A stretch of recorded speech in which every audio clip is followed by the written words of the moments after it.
Good morning. Back in Esther. We're going to read chapters 5 and 6 this morning, and invite you to grab your Bibles and read along with me if you wish. Certainly recommend it. Anyway, let's get started. Chapter 5.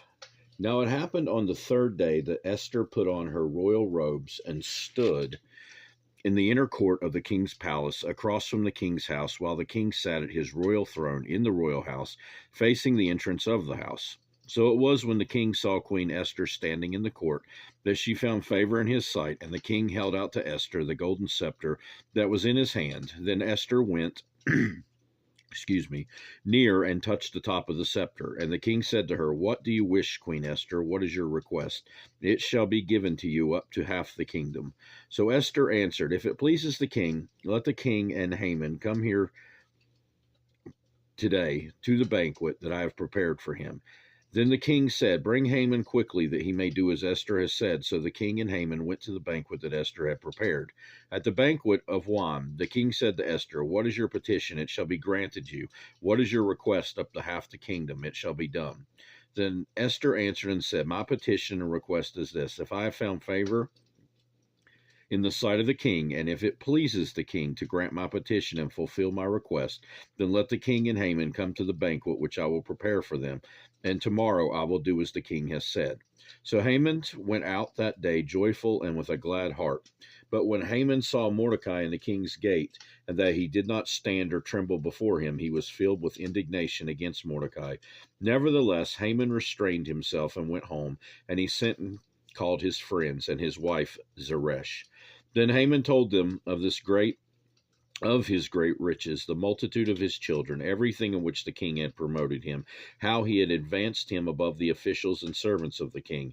Moreover, Haman said, "Besides, Queen Esther invited no one but me to come in with the king to the banquet that she prepared, and tomorrow I am again invited by her, along with the king. Yet all this avails me nothing, so long as I see Mordecai the Jew sitting at the king's gate." Then his wife Zeresh and all his friends said to him, "Let a gallows be made 50 cubits high, and in the morning suggest to the king that Mordecai be hanged on it. Then go merrily with the king to the banquet." And the thing pleased Haman, so he had the gallows made. Chapter 6. That night the king could not sleep, so one was commanded to bring the book of the records of the Chronicles, and they were read before the king. And it was found written that Mordecai had told of Bigthana and Teresh, two of the king's eunuchs, the doorkeepers, who had sought to lay hands on King Ahasuerus. Then the king said, "What honor or dignity has been bestowed on Mordecai for this?" And the king's servants who attended him said, "Nothing has been done for him." So the king said, "Who is in the court?" Now Haman had just entered the outer court of the king's palace to suggest that the king hang Mordecai on the gallows that he had prepared for him. The king's servant said to him, "Haman is there standing in the court." And the king said, "Let him come in." So Haman came in, and the king asked him, "What shall be done for this man whom the king delights to honor?" Now Haman thought in his heart, "Whom would the king delight to honor more than me?" And Haman answered the king, "For this man whom the king delights to honor, let a royal robe be brought which the king has worn, and a horse on which the king has ridden, which has a royal crest placed on its head.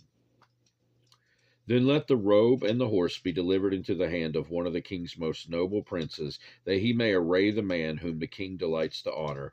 Then parade him on horseback through the city square, and proclaim before him, 'Thus shall it be done to the man whom the king delights to honor.'" Then the king said to Haman, "Hurry, take the robe and the horse, as you have suggested, and do so for Mordecai, the Jew who sits within the king's gate. Leave nothing undone of all that you have spoken." So Haman took the robe and the horse, arrayed Mordecai, and led him on horseback through the city square, and proclaimed before him, "Thus it shall be done to the man whom the king delights to honor." Afterward, Mordecai went back to the king's gate, but Haman hurried to his house, mourning and with his head covered. When Haman told his wife Zeresh and all his friends everything that had happened to him, his wise men and his wife Zeresh said to him, "If Mordecai, before whom you have begun to fall, is of Jewish descent, you will not prevail against him, but will surely fall before him." While they were still talking with him, the king's eunuchs came and hastened to bring Haman to the banquet which Esther had prepared. And that will do it for this time. God willing, we'll be back soon to read more in Esther. And hopefully I can get back to a more normal schedule. I'm still working on that. I hope you have a great rest of your day. And please read your Bibles for yourselves. Goodbye.